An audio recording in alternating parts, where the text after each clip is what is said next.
During my sophomore year of college, I actually changed a lot.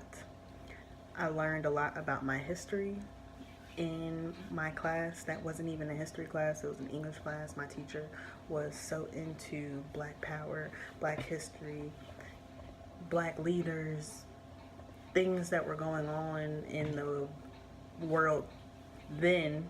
And when I was a sophomore, things that was going on that was dealing with black people, things like um, Eric Gardner, things like Sandra Bland, just things we were not learning about in my other classes, things that the teachers were hiding behind closed doors. I believe that without my English teacher, I would be blinded to a lot of things as my peers are today.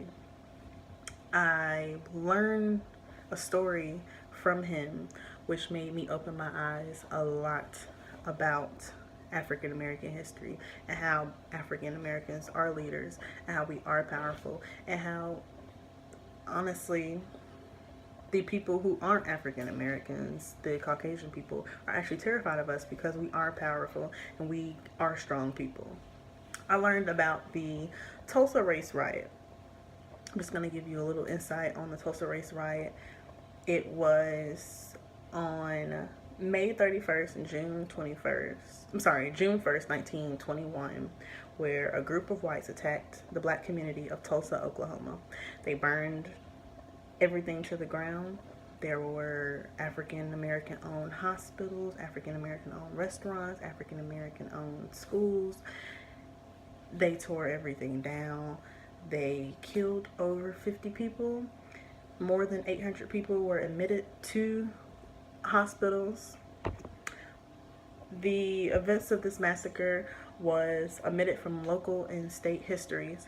Therefore, a lot of people do not know about what happened in Oklahoma in 1921 because the school system did not want us to know about this. They did not want us to learn about how powerful we can be and how we can own certain things that the white people own today, how we can own our own hospitals, how we can own our own schools and still be powerful and be, what is the word I'm looking for? Be, I guess, somewhat intimidated by.